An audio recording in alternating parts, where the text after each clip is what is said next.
James from All Hail Internal Combustion, and today we're working on my baby.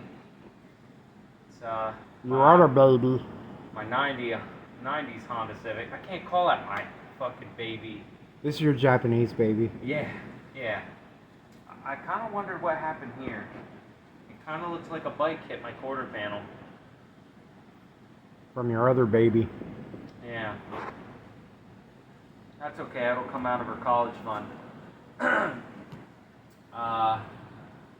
So yeah, I have a blown out wheel bearing back here. It makes a lot of noise. It's very dry. I have the e-brake on, so I should probably turn that off.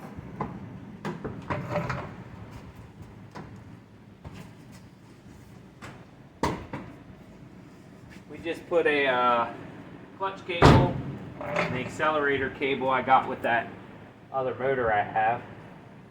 So this is pretty rough in here.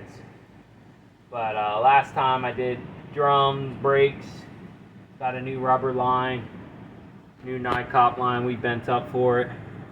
So I'm looking into some aftermarket suspension components back here. Some of the bushings are blown out. They're not blown out, but they're starting to tear. And I know I need new shocks. So it's not horrible, but just trying to do one thing at a time. So I found with these cars, you don't want to try to do everything all at once. I mean, you can if you have the money for that. But to replace everything back here, you're talking, it's going to get expensive. But the wheel bearings, just the problem is that you end up doing everything back here and then something else goes wrong and now you don't have the money to fix that. Maybe it's PTSD from my younger days owning one of these, but so anyway, I just try to replace what's broken at the time. So kind of looks like we have a hub nut to break off there, and we'll take the drum off, get a better look at what's going on. We'll pull this thing apart. I have bearings for both sides, so I found a kit on Amazon that did both bearings, so I didn't pay anything for shipping, and I don't even think it was $100. Now if you went on for the same brand on Rock Auto, it was over $100 for both bearings, hub assemblies, sorry. So it was actually cheaper to get them on Amazon. So crucify me. This is actually going to be a pretty easy job, I think. As you can see, I got new shoes, new wheel cylinder, new springs and hardware. Everything. I did the brakes because I knew they were bad, so. And the way he drives, he needs brakes. I love having a good dugger. That was beautiful. I think I needed a puller for this before. I can't remember. I just used a cross puller, I think. I don't know. I can't remember. It wasn't even that long ago.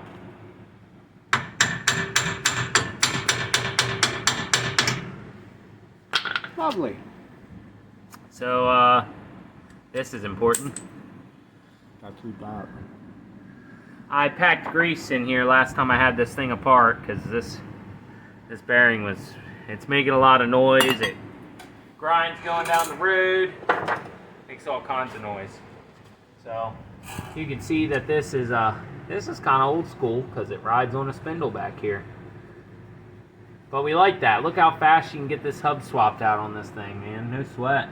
You can do it in an AutoZone parking lot. Hell yeah. Sometimes you have to do things like that. Don't ask me how many times I've swapped parts out in the AutoZone parking lot. It's too many. Anyway, so checked our new hub fits into the drum.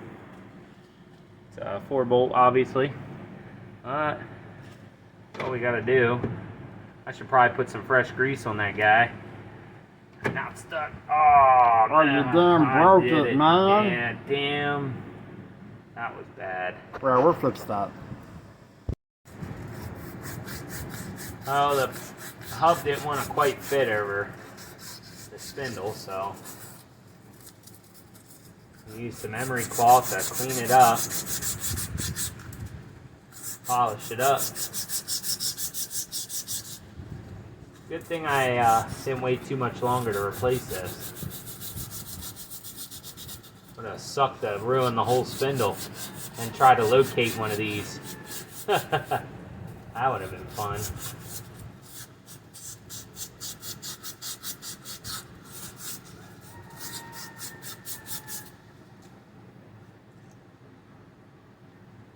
Our shop is damp right now. Very, very damp.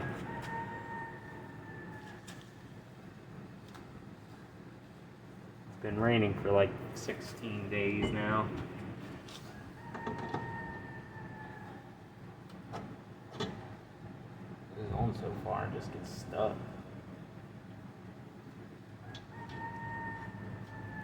I went a little bit further. Oh wait, there we go. It's all the way. And it doesn't feel so crummy. Good and crummy. Now make sure not to install your washer with cigarette butts attached to it. I'll leave those out of that process. That's an oil wick. Hey, actually, you know, cigarette butts work really good for an oil wick for points. Old points, you know, it's got the little fluffy thing there. You can totally run a cigarette butt. Just take the paper off of it.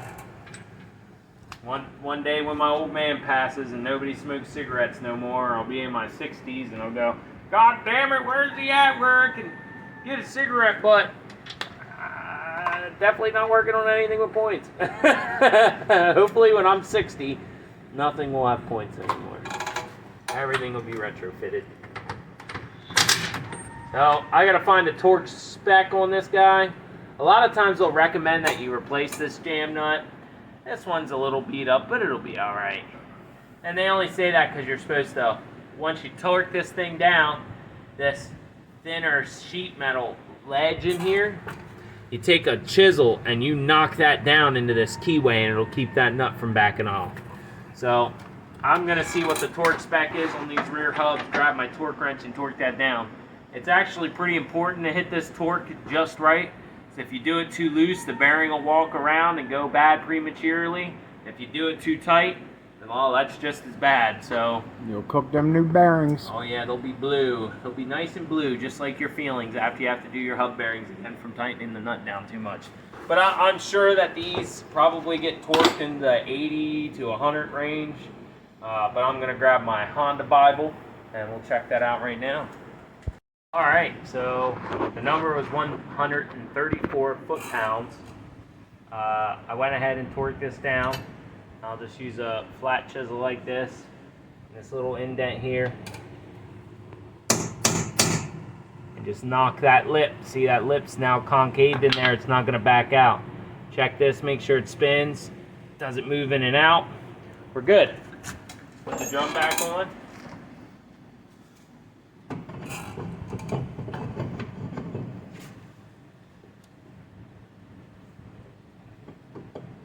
What in the hell? There we go. Okay, spins freely. Deal. Tire back on. Wonder where these pimpin' rims came from. They're off a CRZ. Honda CRZ, little economy car. They're nice little aluminum rims for this thing though. Most of these came with Steelies back in the day. So yeah, I think I bought these off some guy on Facebook Marketplace for like 75 bucks and they had trash tires on them. the tires were bald. I don't know how he was driving around on them. Obviously he wasn't because he sold them to us. But yeah, they're actually kind of nice rims and they look decent on this car.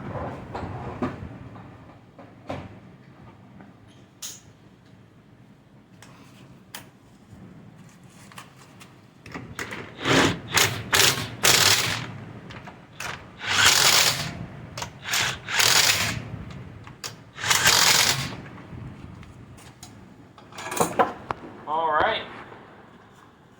One side down, one more to go. But that's the end of this video because we're not going to show you the other side. That's how easy it is to do your rear hub bearings in a Honda. And, well, we've maybe had this thing in the shop for an hour. We did the clutch cable, the accelerator cable, and probably in an hour and a half, we'll have both rear hub bearings done. This is why I absolutely love these old Hondas. They're so easy to work on. That's just the Civics. Don't buy them Accords. They suck. Especially if they got the F motor in them. That's a little bit later, but yeah, these Hondas are easy, nice easy cars, especially if you're just getting into working on your own cars and you need a nice daily driver. You can pick up a good one of these. Well, prices are going up on them for sure, but you're not going to get one for less than $3,000 that's in decent shape. But good luck. Anyway, James from All Hail Internal Combustion. We'll see you next time.